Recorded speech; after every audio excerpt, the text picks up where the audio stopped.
e estou aqui para a gente resolver questões CESP e SEBRASP aqui sobre poderes legislativo e executivo na Constituição Federal, beleza? Vem comigo então, vamos seguir aqui nessa jornada, vamos ver aqui o que vai nos dizer, o que vai nos reservar a primeira questão aqui. Primeira questão vai dizer o seguinte: prova de analista técnico do Conselho de Arquitetura e Urbanismo, CESP e SEBRASP 2024. Então vamos lá. É da competência exclusiva do Congresso Nacional, por meio de resolução, apreciar tratados, atos, acordos e convênios internacionais e demais instrumentos de política externa. Pessoal, essa questão aqui está errada, notadamente pelo uso do termo aqui resolução. Aqui a gente aproveita essa questão para revisar duas coisas. Revisar o rito de internalização dos tratados e revisar a diferença entre resolução e decreto legislativo. Então vem comigo, olha só. Vamos botar aqui a diferença. Primeiro, a questão da internalização dos tratados internacionais. Como é que um tratado, que é um instrumento do plano internacional, como é que ele entra no direito brasileiro? Bom, primeira coisa, o presidente da República, ele celebra o tratado na qualidade de chefe de Estado, com fundamento no artigo 84, inciso 8º da Constituição. O presidente celebra e manda uma mensagem para o Congresso Nacional. O Congresso Nacional, lembre que Congresso é Câmara mais Senado, né? Câmara e Senado. O Congresso Nacional, se concordar, aprova esse tratado por meio de um decreto legislativo. Isso porque é o que diz o artigo 49, inciso 1. E com o decreto legislativo aprovando o tratado, aí então vem letra C, o presidente da República promulga o texto do tratado e o faz por meio de um decreto, simplesmente decreto presidencial, com fundamento no seu poder geral de editar decretos, artigo 84, inciso 4º da Constituição Federal. Então veja, como isso daqui é uma competência do Congresso, é bicameral, tem que passar pelo crivo das duas casas, então isso é matéria de decreto legislativo. Resolução geralmente é um ato unicameral, é um ato de cada casa isoladamente. Então, quando é só a Câmara, é resolução da Câmara. Quando é só o Senado, é resolução do Senado Federal. Quando é um ato do Congresso, tem que ter a participação das duas casas. Isso é veiculado por um decreto legislativo. Beleza? Então aqui essa questão, portanto, está errada. Vamos colocar então o gabarito dessa questão. Questão, portanto, errada. Vamos para a próxima questão aqui agora, pessoal. Próxima questão aqui agora vai dizer o seguinte, ó. Compete ao presidente da República, na condição de chefe de Estado. Chefe de Estado quer dizer representante internacional do Brasil. Não é ele como chefe do Executivo da União, é ele como chefe da República Federativa do Brasil. Então, nesse caso, compete ao presidente da República, na condição de chefe de Estado, proceder à autorização de guerra no caso de agressão estrangeira. Não é o presidente que vai autorizar a guerra, não, pessoal. O presidente vai declarar a guerra. ele vai declarar a guerra, previamente autorizado ou posteriormente referendado pelo Congresso Nacional. Então, quer dizer, é um ato do presidente como chefe de Estado, isso está certo, só que não é o presidente que vai autorizar a guerra. O presidente declara a guerra ou celebra. Rapaz, é um ato dele. Tá? Só que para a prática desse ato, ele precisa da aprovação posterior do Congresso ou, se o Congresso estiver reunido, da autorização prévia do Congresso Nacional. Veja que o CESP ele se preocupa muito com a precisão terminológica, quer dizer, não basta você entender, é o presidente e o Congresso, não, mas o presidente decreta e o Congresso autoriza, tá? Então aqui o que a gente vai ter? O presidente da República declara a guerra, está no artigo 84, inciso 19, e o Congresso Nacional aprova, se a guerra tiver sido declarada num período de recesso do Congresso, ou o Congresso Nacional autoriza, se puder se manifestar sobre isso previamente. Isso daqui está no artigo 49 da Constituição Federal. Então, é o presidente que declara guerra.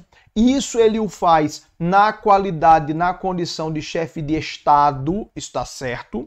Só que o que está errado aqui é o termo autorização. Conforme dito, quem autoriza a declaração de guerra é o Congresso Nacional e não o presidente da República.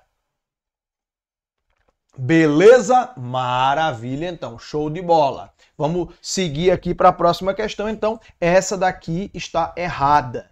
Deixa eu deixar sempre aqui o gabarito também, que depois o pessoal que for pegar só o slide sabe o gabarito da questão, né? Inclusive, isso daqui depois eu coloco lá no meu canal no Telegram.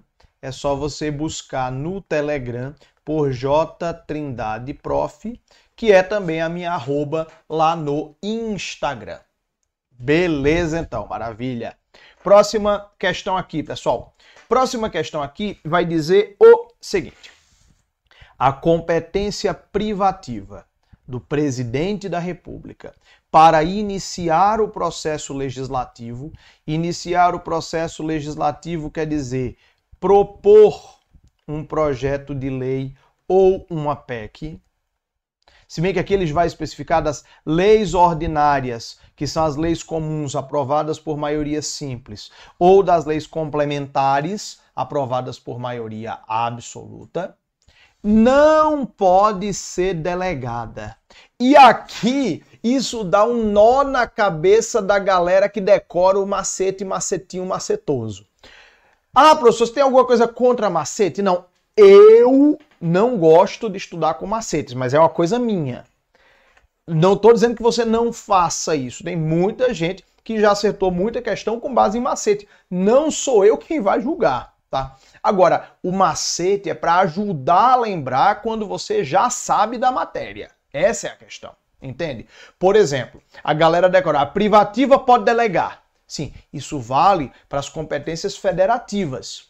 Mas nas competências do presidente, o artigo 84 diz que são competências privativas, mas só tem 3 que ele pode delegar. E iniciar o processo legislativo não é uma delas, tá? Então vamos colocar aqui quais são as competências delegáveis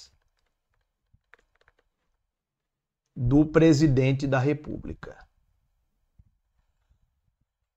Isso daqui, o fundamento disso é o artigo 84, parágrafo único. Gente, olha só. O artigo 84 tem 28 incisos. Desses 28, só tem 3 que o presidente pode delegar, só 3.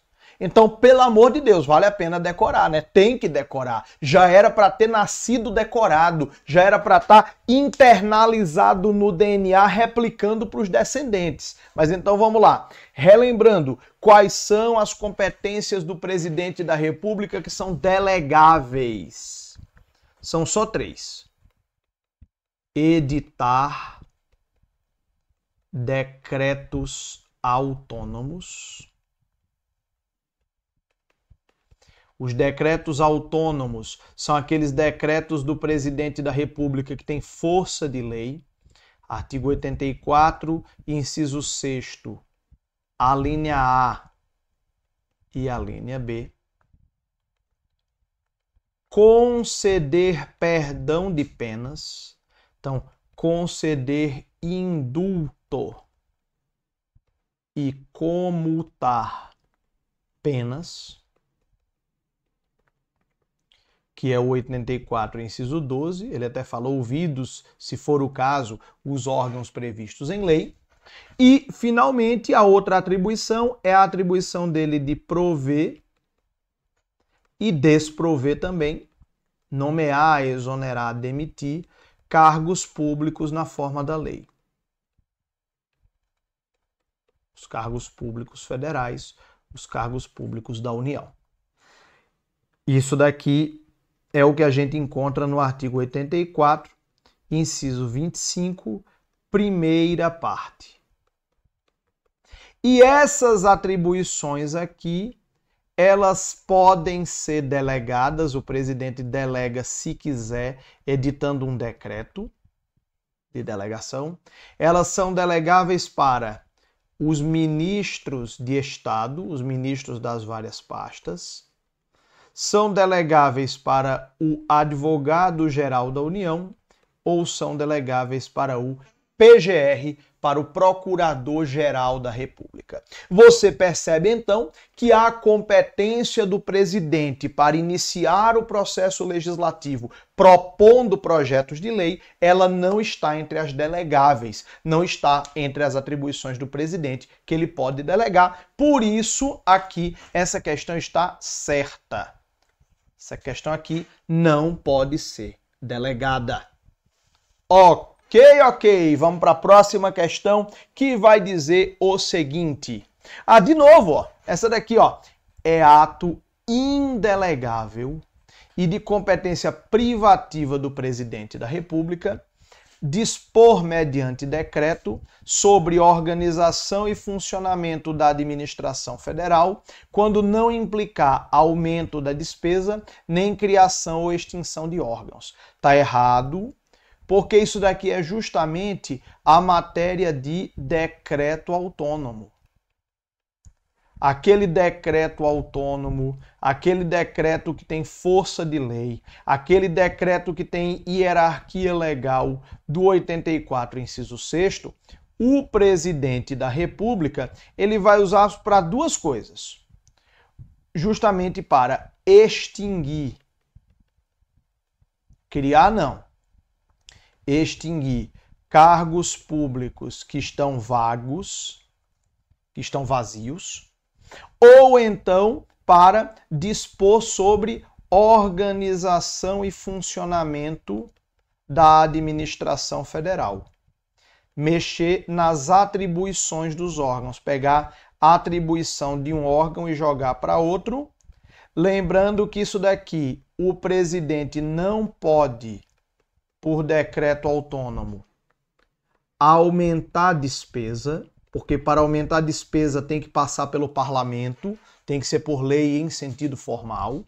E o presidente também não pode, por decreto autônomo, criar ou extinguir ministério. Criar ou extinguir um órgão, criar ou extinguir um ministério, isso tem que ter a aprovação do parlamento. Então veja, ele disse aqui, a competência privativa do presidente para dispor mediante decreto sobre organização e funcionamento da administração federal, quando não implicar aumento de despesa nem criação ou extinção de órgão, é um ato indelegável. Não é não, é um ato delegável. É especificamente uma das 3 atribuições do presidente que ele, caso queira, pode delegar. Beleza?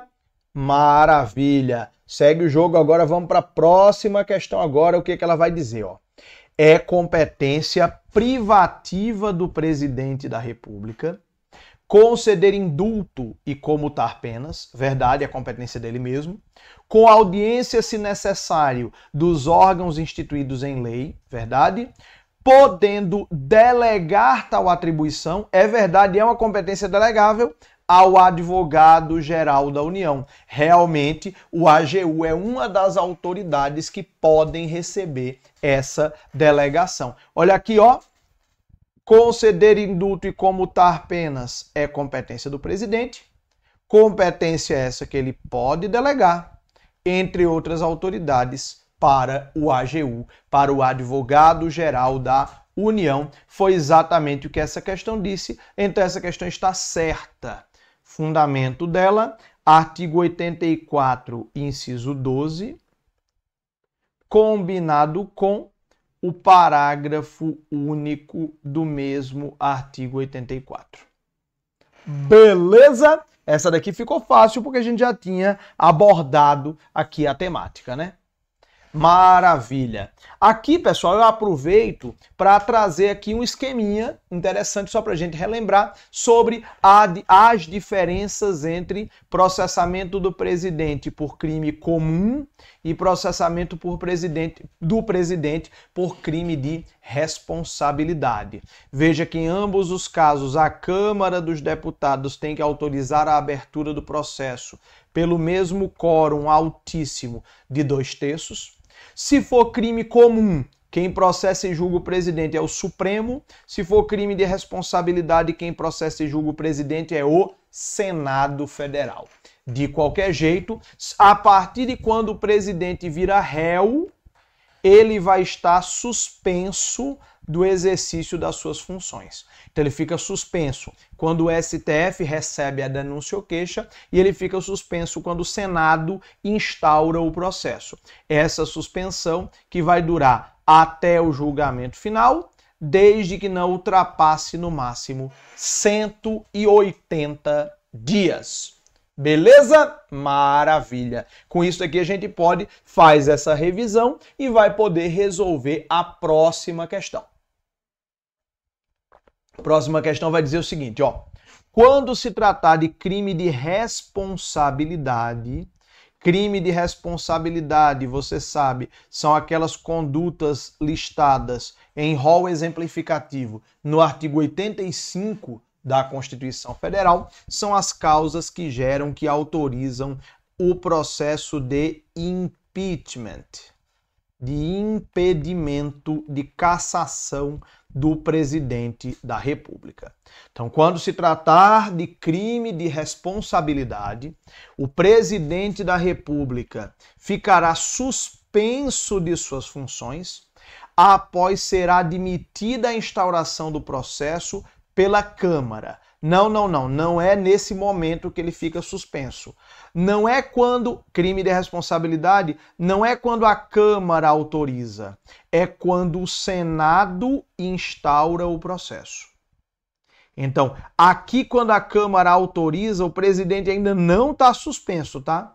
O presidente só vai ser suspenso e o vice vai assumir quando o Senado instaura o processo. Isso você vai encontrar no artigo 86, parágrafo 1º, inciso 2 da Constituição Federal. Beleza? Então tá errado aqui o termo inicial da suspensão, ou seja, o momento em que começa essa suspensão do presidente da República. Próxima questão. Vai dizer o seguinte: caso o presidente da República atente contra a probidade na administração pública, parou. Atentar contra a probidade na administração pública é crime de responsabilidade. Está lá no artigo 84, inciso 5º da Constituição Federal. 4º ou 5º, enfim. Está no artigo 85, crimes de responsabilidade, inciso 4º ou 5º, tá? Isto pode configurar também crime comum se enquadrar como crime contra a honra, ou como crime contra a administração pública. Mas, ordinariamente, atentar contra a probidade na administração, ele está falando aqui de crime de responsabilidade, tá? Então, ele será julgado por crime de responsabilidade, verdade. Atentar contra a probidade é crime de responsabilidade, beleza. Perante o Supremo Tribunal Federal. Aqui é que a questão encontrou um erro. Olha aqui, ó. Quando se trata de crime de responsabilidade, o presidente vai ser processado e julgado pelo Senado Federal. É só você lembrar, ó, crime comum é cadeia. Crime comum é sol nascendo quadrado. Crime comum é presídio da Papuda, aqui em Brasília, ali perto de São Sebastião, perto da DF-140.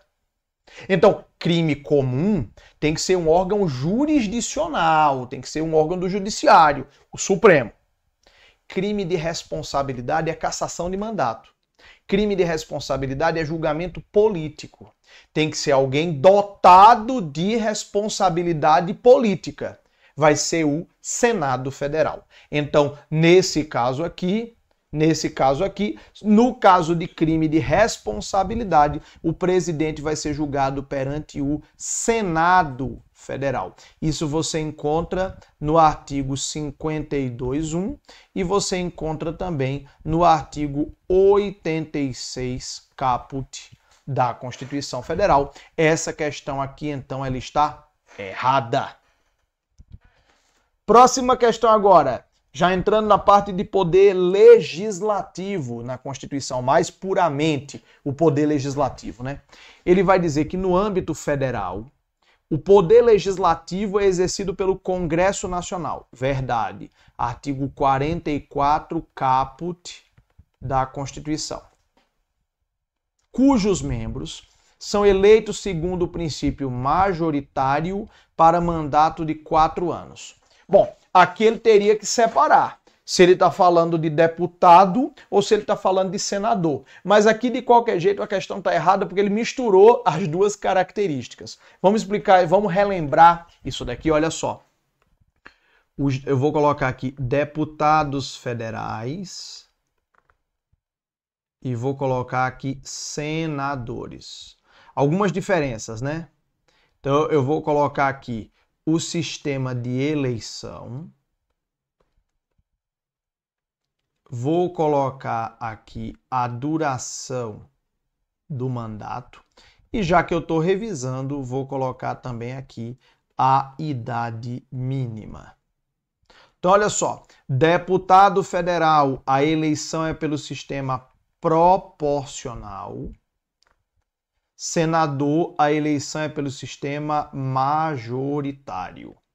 Proporcional é aquela votação em que você vota no partido e o partido que tiver mais votos faz a maior quantidade de deputados. Não necessariamente a pessoa mais votada entra. Já o senador é eleito pelo sistema majoritário. Majoritário é a chapa que tem mais voto está eleita, tá? Outra diferença, o mandato. O mandato de deputado é um mandato de 4 anos. 4 anos é uma legislatura. Diferentemente do senador, cujo mandato é o dobro, é de 8 anos. Ou seja, o senador é eleito direto para 2 legislaturas. E a idade mínima de ser deputado é de 21 anos, enquanto a idade mínima para ser senador é de 35 anos. Então veja, ele dizer que no âmbito federal o poder legislativo é exercido pelo Congresso está certo. Mas dizer que os membros do Congresso são eleitos pelo sistema majoritário está errado para o deputado. E o mandato de 4 anos está errado para o senador. Então, seja para o deputado, seja para o senador, essa questão aqui ela está errada. Aonde você encontra o erro dela? Artigos 45 e 46 do texto constitucional. Maravilha! Segue o jogo. Na Constituição, ou seja, na formação da mesa, que é o órgão diretivo, e de cada comissão, que são os órgãos fracionários. Os partidos políticos devem ser representados tanto quanto possível proporcionalmente ao número de vagas que ocupam no plenário da casa. Isso daqui é o chamado princípio da proporcionalidade partidária, que você vai encontrar praticamente com essas mesmas palavras lá no artigo 58, parágrafo 1º. Então quer dizer, pessoal, que a mesa diretora e as comissões, que são os órgãos fracionários, que representam apenas uma parte de cada casa, elas devem ser um microcosmo do plenário. Devem ser uma miniatura do plenário. Então, se tem um partido que tem metade dos deputados, ele vai ter mais ou menos metade dos membros de cada comissão. Eu digo mais ou menos porque tem uma barreira aritmética, né? Se a comissão tiver 17 membros, não tem como ele ter metade exatamente. Por isso que a Constituição diz que tanto quanto possível, na constituição da mesa e de cada comissão, deve ser respeitada a proporcionalidade partidária. Beleza? Essa questão aqui está verdadeira, essa questão aqui realmente está correta. Próximo item, próxima questão, vai dizer: a mesa, que é o órgão diretivo máximo, do Congresso Nacional, quer dizer, não é a mesa da Câmara nem a do Senado, é presidida pelo presidente do Senado. É verdade, o presidente do Senado acumula a função de presidir a mesa diretora do Congresso Nacional. Tudo bem, até aqui beleza. E os demais cargos serão exercidos pelos ocupantes dos cargos equivalentes na Câmara dos Deputados, para manter o equilíbrio de poderes entre as duas casas legislativas. Não é verdade. Quanto aos demais cargos, é feita a alternância entre membros da Câmara e do Senado.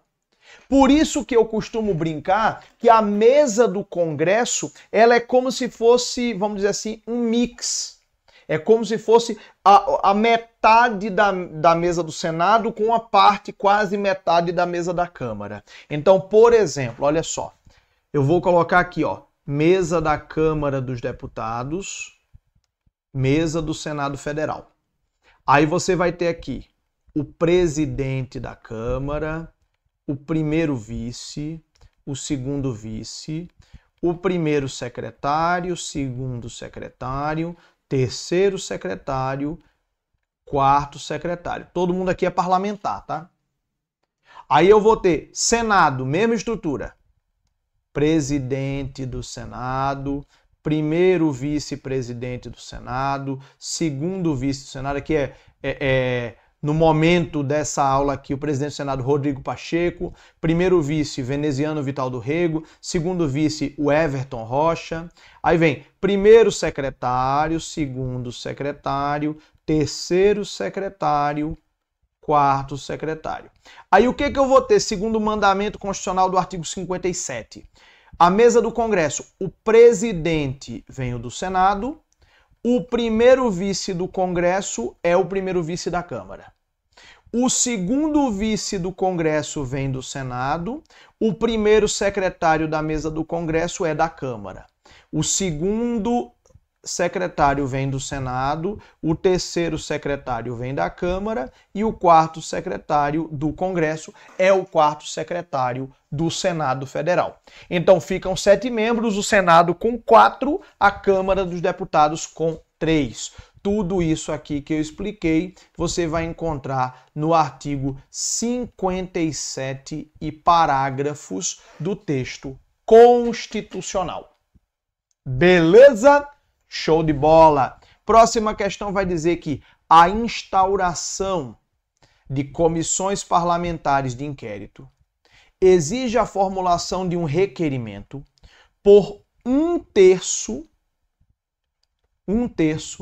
dos membros da Câmara dos Deputados ou do Senado Federal.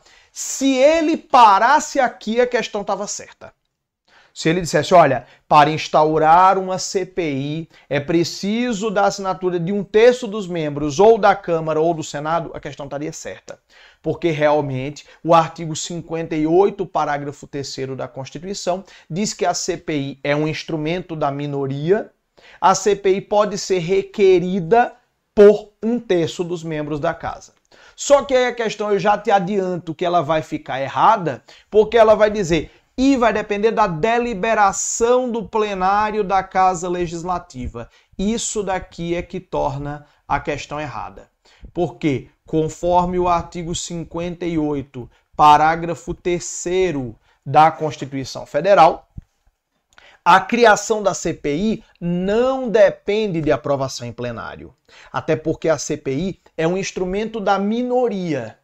E o plenário decide por maioria. Então você dizer que eu poderia instaurar uma CPI só se o plenário concordasse, você estaria me dizendo, olha, a minoria pode investigar a maioria só se a maioria concordar. O STF entende que esse tipo de exigência é inconstitucional. Viola, vulnera o citado artigo 58, parágrafo 3º da Constituição Federal. Isso quer dizer, portanto, cadê minha caneta? Está aqui. Isso quer dizer, portanto, que essa questão está errada. Aqui eu esqueci de deixar o gabaritozinho também, né? Essa questão aqui está errada, a questão anterior, porque ela diz como se fosse o presidente do Congresso vem do Senado e o resto todo mundo vem da Câmara. Não é verdade isso. Beleza? Maravilha! Olha, galera, lembrando, ó, quem estiver gostando dessa aula, deixa o joinha, deixa o curtir aí, que isso é muito importante para a gente ranquear o vídeo no YouTube, tá? E se você não é inscrito ainda no canal, já aproveite e já se inscreva para não perder nenhuma aula dessa gratuita, tá? Beleza! Segue o jogo então. Próxima questão vai dizer o seguinte. As comissões parlamentares de inquérito. Deixa eu voltar para o vermelho aqui, que fica mais fácil de eu enxergar onde é que a canetinha está.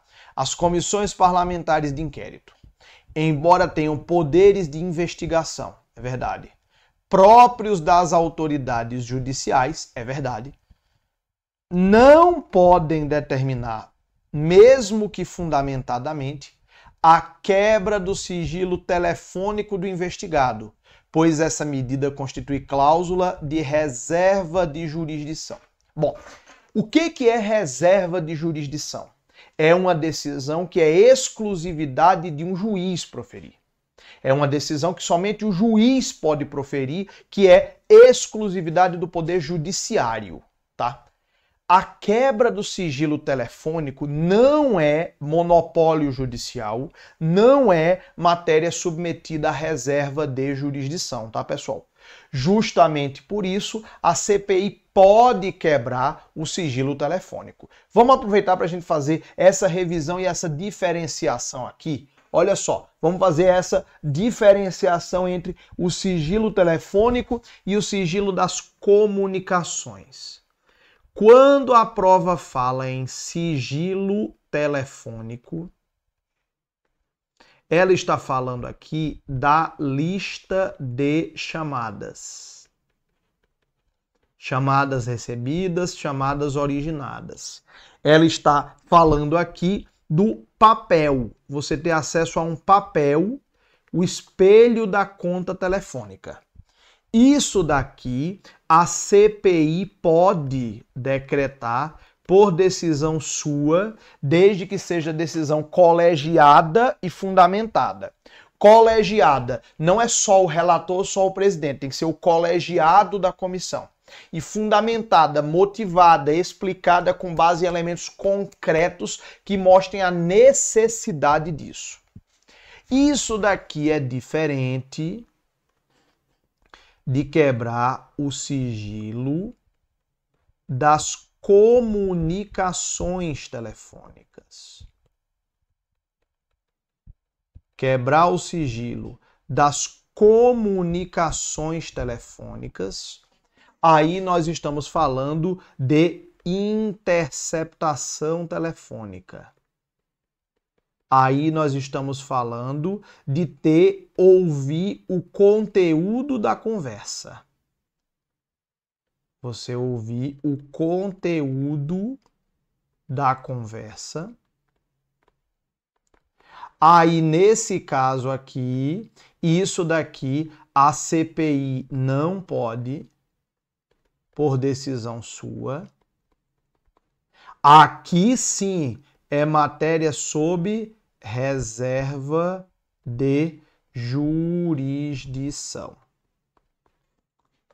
Beleza? Então toma cuidado. Antigamente o CESP era mais cuidadoso com esse tipo de questão e falava quebrar o sigilo dos dados telefônicos. CPI pode. Agora ele está falando assim, falou sigilo telefônico, você presume que são os dados e que a CPI pode quebrar. Você só vai dizer que a CPI não pode quando ele falar de quebrar sigilo das comunicações telefônicas, ou ele falar em interceptação telefônica, ou ele falar em monitoramento telefônico. Aí é que a CPI não pode. Beleza? Maravilha. Então, essa questão ao dizer que as CPIs não podem quebrar, essa questão aqui está errada. Próxima questão sobre composição do TCU. Vai dizer que a escolha de 2/3, a escolha de 2/3 dos ministros do Tribunal de Contas da União é competência. Bom, vamos revisar aqui, ó, pessoal. O TCU, o Tribunal de Contas da União, ele é composto por 9 membros, chamados de ministros. Esses 9 ministros do TCU, que são inclusive equiparados ao ministro do STJ, não é ao Supremo, eles são equiparados a ministro do STJ, Superior Tribunal de Justiça J33J. Beleza? Maravilha. Esses 9 ministros vão ser escolhidos assim. 2/3, o que quer dizer, portanto, 6 deles, vão ser escolhidos pelo Congresso Nacional. Congresso é quem? Câmara e Senado. O outro 1/3, ou seja, 3 deles, vão ser escolhidos pelo presidente da República com a aprovação do Senado. Com a aprovação do Senado Federal. Esses 3 do presidente tem que ser um dentre quem já é auditor substituto de ministro, um dentre quem já é procurador de contas, ou seja, membro do Ministério Público de Contas, o que não tem nada a ver com o Ministério Público comum, e só uma vaga é que é de livre escolha. Uma vaga do presidente é que é de livre escolha. Agora, por favor, toma cuidado, ó. Quem escolhe 2/3 é o Congresso, Câmara mais Senado. Então, a Câmara participa da escolha de 6 ministros do TCU, tá? Agora, aprovar a escolha presidencial desse 1/3 aqui, aí é só o Senado. Porque sempre que fala de aprovar escolhas, a Câmara não participa. A Câmara, os deputados não participam de aprovação de escolha de autoridades. Então, a questão perguntou aqui quem é que vai fazer a escolha de 2/3 dos membros do TCU. Então, aí vamos ver qual é a alternativa correta. Não é só a Câmara, não é só o Senado, não é só o Senado, não é só a Câmara. Então é competência exclusiva do Congresso Nacional. Isso você vai encontrar no artigo 73 e também no artigo 49. Beleza? Maravilha. Aqui foi prova de procurador de Estado. Próxima questão vai dizer: é da competência exclusiva do TCU julgar anualmente as contas prestadas pelo presidente da República e apreciar os relatórios sobre a gestão dos planos de governo. Não. As contas, olha só, vamos fazer aqui, vamos relembrar aqui, revisar aqui, julgamento das contas. Contas do presidente, contas de governador, contas de prefeito. Tanto faz se é conta de governo ou conta de administração, tá? Beleza, aí vamos lá. Quem é que vai dar parecer, opinar, apreciar? E quem é que vai julgar, bater o martelo? E aqui eu vou colocar o quórum que é exigido no texto constitucional. Seguinte, quando se trata das contas do presidente, o TCU dá o parecer e o Congresso Nacional julga pelo quórum padrão de maioria simples. Na esfera estadual, é só você botar por simetria. O TCE dá o parecer nas contas do governador, quem julga é a Assembleia Legislativa e também pelo quórum de maioria simples. O prefeito é que vai mudar, tá, galera? Cuidado com o prefeito. Prefeito, quem dá o parecer é o Tribunal de Contas Estadual ou onde tiver sido criado o Tribunal de Contas dos Municípios, que é um órgão estadual especializado em contas de municípios, no plural, ou o Tribunal de Contas Municipal, que é o Tribunal de Contas do próprio município, aqui só quem havia criado antes da Constituição de 88, que é São Paulo e Rio. Então aí vai ser dado o parecer do Tribunal de Contas, quem vai julgar é a Câmara Municipal, só que aqui ela precisa do quórum de 2/3 se ela quiser contrariar o parecer do Tribunal de Contas. Para ela contrariar o parecer do Tribunal de Contas, ela vai precisar do quórum de 2/3. A questão está falando das contas do presidente e diz que o TCU julga. Não. O TCU aprecia. Artigo 71, inciso 1. Quem julga é o Congresso Nacional. Artigo 49, inciso 9 do texto constitucional. Então essa questão aqui está errada. Beleza, segue o jogo aqui. Compete ao Tribunal de Contas fazer o exame prévio de validade de contratos administrativos celebrados pelo poder público. É errado a não mais poder. É errado com o E ocupando toda a tela aqui, tá, pessoal? Gente, o Tribunal de Contas, ele é um instrumento do controle externo, ou seja, ele está fora do poder controlado, tá? O Tribunal de Contas, ele não é uma controladoria que vai monitorar os contratos do Poder Executivo. Ele vai analisar se tiver denúncia de irregularidade ou se for um caso excepcional em que a lei prevê isso, por exemplo, quando se trata de contratos de desestatização. Mas quem tem que fazer essa análise prévia da validade dos contratos administrativos é a Controladoria e a Procuradoria de cada ente federativo. Não é papel do Tribunal de Contas fazer esse controle prévio, preventivo de contrato administrativo. Beleza? Então essa questão aqui, como eu disse, está erradaça. Próxima questão aqui vai dizer o seguinte, ó. Compete à Câmara Municipal, no exercício do controle externo, julgar com auxílio dos tribunais de contas competentes, ele bota no plural, porque tem aqui essas possibilidades todas, né? As contas de governo e de gestão do chefe do Poder Executivo Municipal. É verdade. Sejam as contas de governo, sejam as contas de gestão, As contas do chefe do executivo, quem julga é o titular do controle externo. As contas do chefe do executivo, quem vai julgar é o próprio chefe, é o próprio órgão do poder legislativo, é o próprio titular do controle externo. Beleza? Maravilha, então. Então essa questão aqui está certa, essa questão aqui está correta.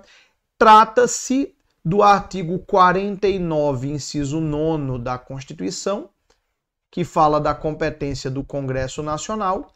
E isso daqui vai se aplicar às demais esferas federativas pelo famoso princípio da simetria. Então, aplica-se para a Assembleia, aplica-se também para as câmaras municipais. Beleza? Maravilha! Vamos para a próxima questão aqui, ó. Para fins de proteção, agora eu trouxe umas questõezinhas que envolvem mais a questão teórica de separação de poderes e alguns precedentes do STF, tá?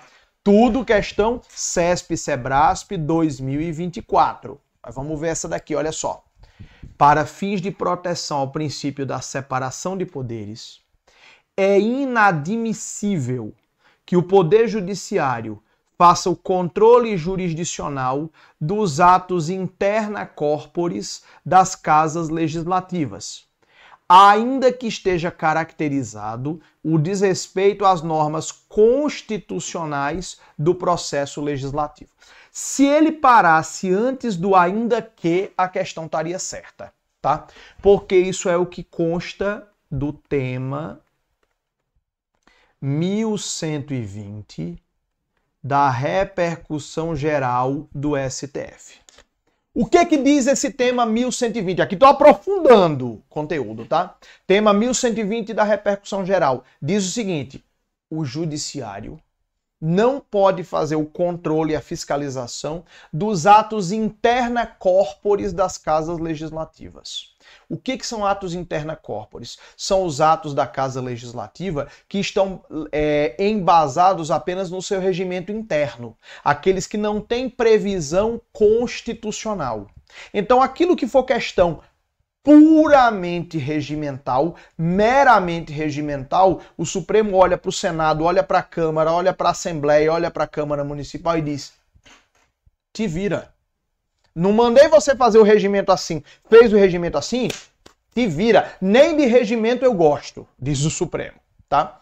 Então, por exemplo, se deveria ter passado pela comissão A ou pela comissão B, a não ser nos casos em que a própria Constituição exige que passe por comissão, que só são dois casos: medida provisória, que tem que passar pela comissão mista, e orçamento, que tem que passar pela CMO, pela Comissão Mista de Orçamento, Fiscalização e Controle. Mas assim, projeto de lei comum. Não passou na CCJ, não passou na Comissão de Direitos Humanos. O Supremo vai dizer: isso está onde? Regimento interno. Regimento interno é contigo. É questão interna corporis. Só que a questão fica errada quando diz que o o Judiciário não vai analisar por ser interna corporis, ainda que haja violação às regras constitucionais do processo legislativo. Aí não. Se houver violação de uma norma constitucional do processo legislativo, regras de quórum, número de turnos constitucionalmente exigido, iniciativa, sanção e veto, se violar algum dispositivo constitucional, já deixa de ser uma questão puramente regimental, deixa de ser uma questão interna corporis. Beleza? Então essa questão aqui ela está errada pela partezinha final. Tá? Beleza. Outra questão aqui, ó, sobre intervenção do judiciário na matéria de políticas públicas. Ela vai dizer o seguinte: a intervenção do Poder Judiciário em políticas públicas voltadas à realização de direitos fundamentais, em caso de deficiência do serviço, viola o princípio da separação de poderes. Não. Ao contrário, gente, aqui incide o artigo 5º, inciso 35. Opa, faltou um X. 35.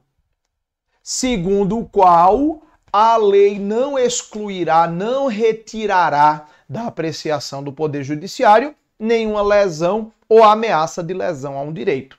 Então, quando o serviço está sendo prestado de maneira deficiente, quando o serviço está sendo prestado de maneira ilegal, quando há uma omissão na prestação do serviço em detrimento da Constituição e das leis, o judiciário pode e deve intervir, sempre que provocado, para garantir que a lei seja cumprida, garantir que a Constituição seja cumprida. Vou te dar um exemplo. Exemplo muito provável de cair na sua prova, tema 1, 2, 3, 4 da repercussão geral do STF, dialogando também com o tema 6. Aqui é mais o tema 6, inclusive. Olha só.